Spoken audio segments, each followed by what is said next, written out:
we saw that there are situations where they want everything out of one hand. They want just to buy a box that they can put into their rack. But at the same time, there are other customers who want the same functionality, but they want to run it in a cloud account, in their own cloud account, in AWS or in Azure.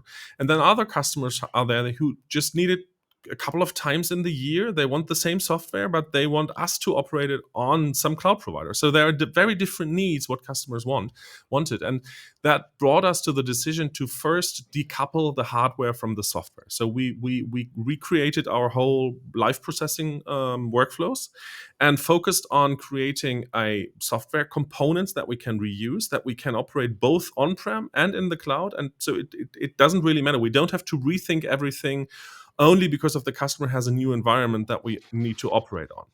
So, but for those customers where they are accepting us to run on-prem, or where we are also even required to run on-prem, there we bring our own hardware, and then we can control everything. So we can't just buy an elemental encoder and run our software on. That does not work. So we needed something that is versatile, that we can control to 100%.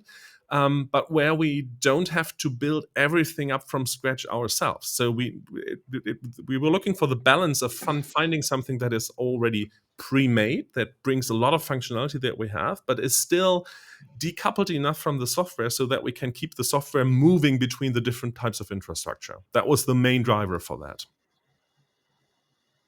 Okay, and that moved you towards Ampere. I mean,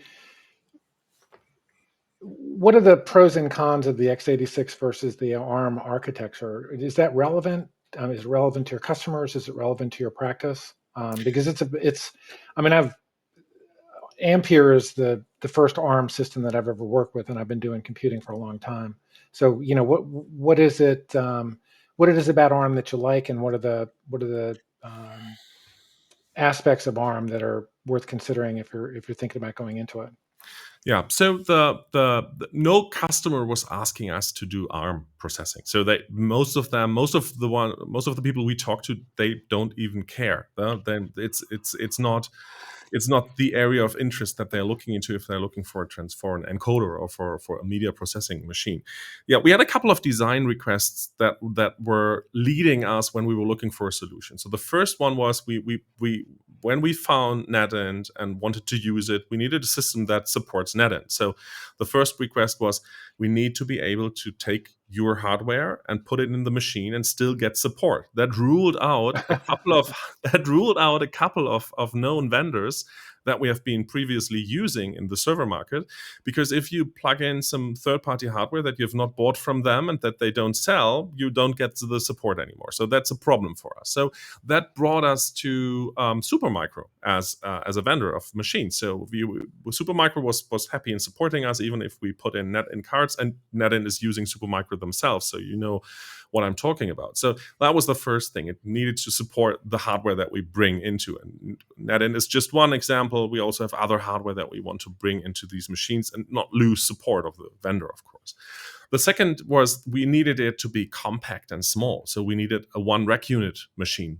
We didn't want to spend too much rack units just because we wanted to plug in the right cards. So the cards we wanted to use, the PCI Express cards that we wanted to use, still had to fit into a one rack unit machine. And other than your own NetInt-based Supermicro server, we needed to put in more PCI Express cards, for instance, for 100 gig interfaces, or for SDI input, or for DVB-S input. So we have amount of cards that we have to add to these machines. So they had to fit in it. So a couple of servers didn't work for us because we couldn't use the cards that we wanted to.